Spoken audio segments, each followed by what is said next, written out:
для того, чтобы заработать деньги, работали. Фактически работа является тем, что вы тратите часть своей жизни и в дальнейшем эту часть жизни обмениваете на деньги. После этого за деньги покупаете информацию. И эта информация, она выглядит так. Вы потратили часть жизни и получили информацию, на которую тоже была потрачена часть жизни. Таким образом, у вас произошел обмен. Вы жизнь заменили на жизнь. Таким образом, часть чужой жизни стала фактически вашей жизнью. А когда вы делитесь информацией, когда человек свою жизнь не потратил, то тогда этот обмен не происходит, к сожалению.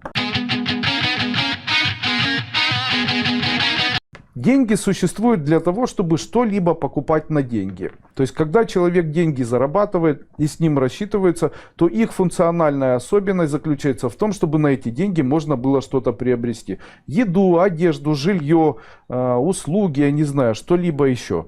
То есть можно сказать, что деньги существуют для того, чтобы на них что-то, и дальше слово такое, покупать. А когда вы отдаете деньги просто так другому человеку, у которого есть проблема в жизни, то тогда скажите, что вы у него за эти деньги купите. То есть в том случае, если человек говорит, у меня есть неприятность, и вы с ним отдаете ему деньги, то что вы делаете? Давайте я вам скажу. Вы покупаете что-то у этого человека, даже если вы думаете, что вы помогаете. На самом деле нет у вас проблем, допустим, с жильем, а у человека есть.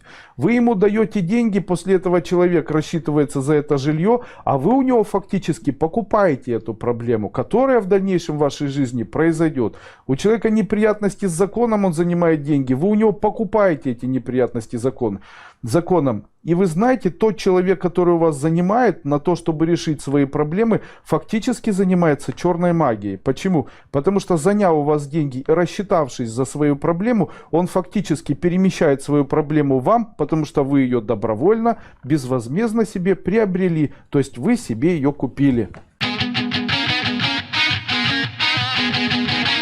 От чего у человека не получается делать бизнес? Если вы зарабатываете, лишь бы зарабатывать, то денег не будет никогда. Если вы на работе не получаете от нее удовольствия, вы от нее устаете и вам очень сложно, то денег вы будете зарабатывать все меньше, меньше и меньше.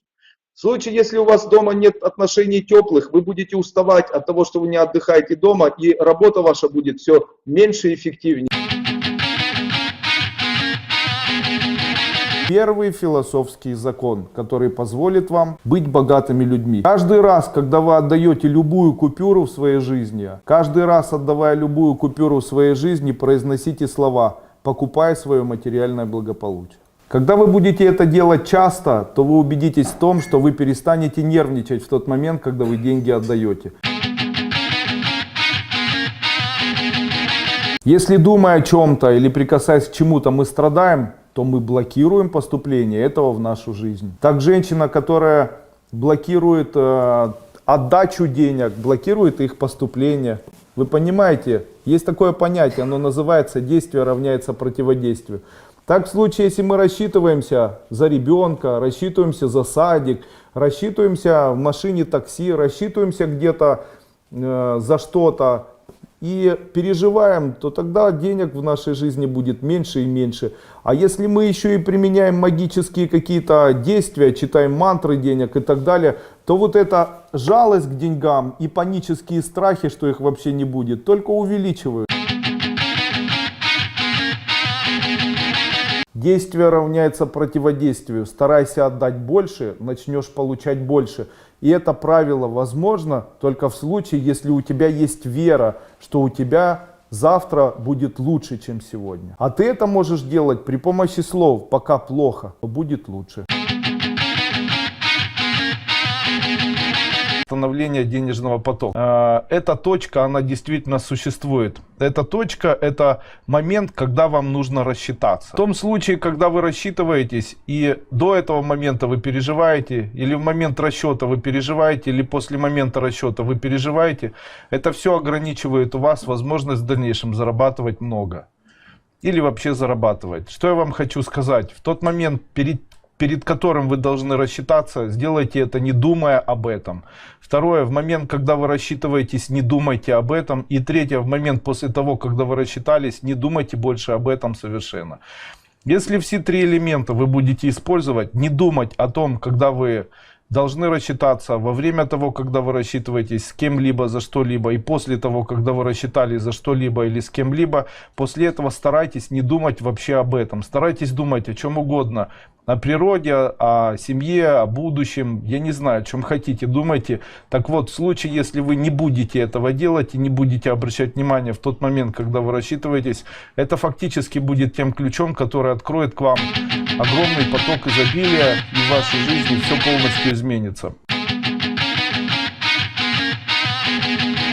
В случае, если ты удивляешься или восхищаешься успешным, сам это в свою жизнь притягиваешь. Помогаешь несчастному, сам будешь несчастным.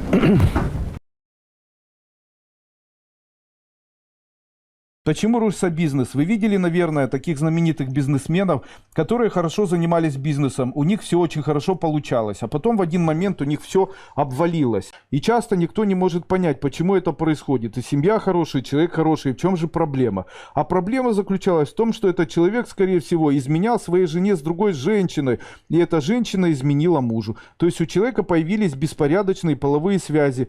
А какая особенность таких измен? Вот подумайте сами. Женщина легкого поведения, скорее всего, приходит в этот бизнес не от хорошей жизни.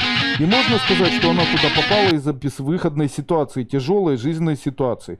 Богатый мужчина, когда с ней спит, энергетически принимает ее финансовый уровень, и у него на протяжении нескольких часов происходит сильнейший энергетический, финансовый и денежный обвал. Оказывается, весь мир устроен по принципу конкурентной игры. То есть в нашем обычном мире существует определенная конкурентная война. Ее можно условно так назвать. В этой конкурентной войне, наверное, должен победить самый сильный, самый ловкий, самый, наверное, модный или самый красивый, самый наглый или самый начитанный или самый еще какой-то. Естественно, в среде, где проживает огромное количество людей, условия такой конкуренции, они чрезвычайно, наверное, тяжелые, потому что конкурировать с несколько миллиардным населением Земли чрезвычайно сложно. Для того, чтобы начать конкурировать в духовном поле, человеку необходима определенная, совершенно другая информация. Он должен начать заниматься эзотерикой, постигать философию и начать конкурировать в этом сегменте. В случае, если человек верит в это, то в дальнейшем он увеличивает и материальное благополучие, и становится конкурентоспособным и в своем бизнесе.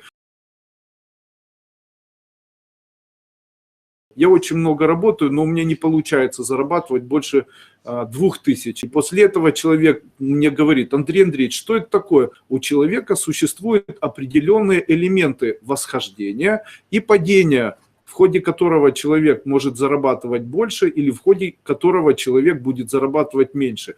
Начнем все-таки с того, как человек катится.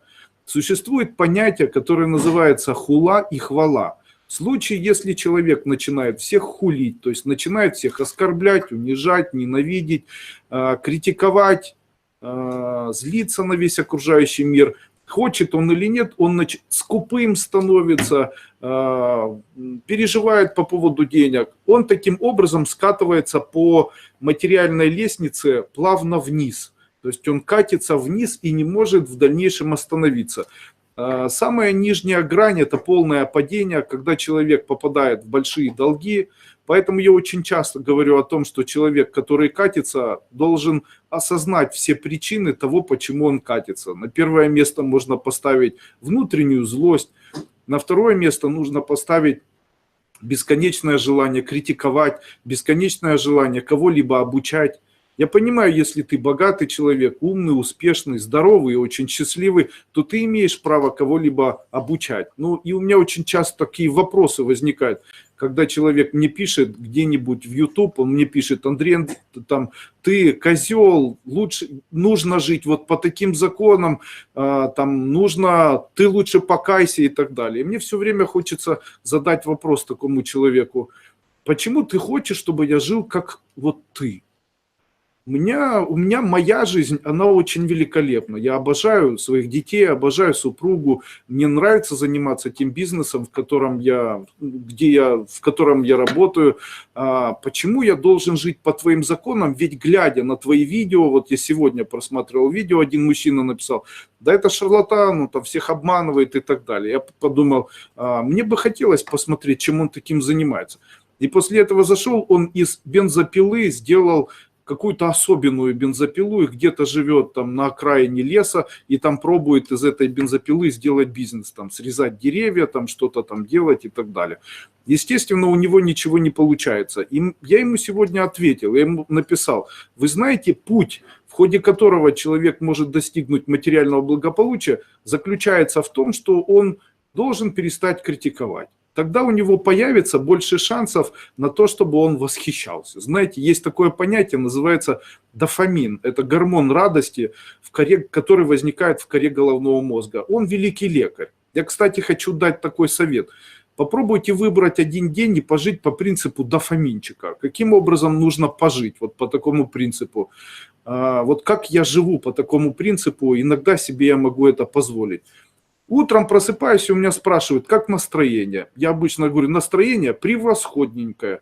Почему? Солнце самое прекрасненькое, а еда самая вкусненькая, а сон был самый классненький, и детки самые счастливенькие, и я самый там радостенький и так далее. То есть я специально делаю все для того, чтобы пожить в состоянии такого вот подъема настроения. Почему я это делаю? Это один из критериев выхода из той ямы, в которую падает человек, который бесконечно кого-то хулит, обвиняет, критикует, ненавидит, злится и так далее. Вот обычно это так и происходит. Сегодня почему-то хочется сказать эту пословицу. Есть такая пословица в народе, говорят о том, что совесть – это богатство, которое обычным бедным людям недоступно. Знаете, совесть – это богатство, которое обычным бедным людям недоступно. Я то же самое хочу сказать, что доброта – это богатство, которое обычным добрым людям недоступно. Еще хочу сказать, благородство, милосердие, эстетизм – это богатство, которое обычным бедным людям недоступно.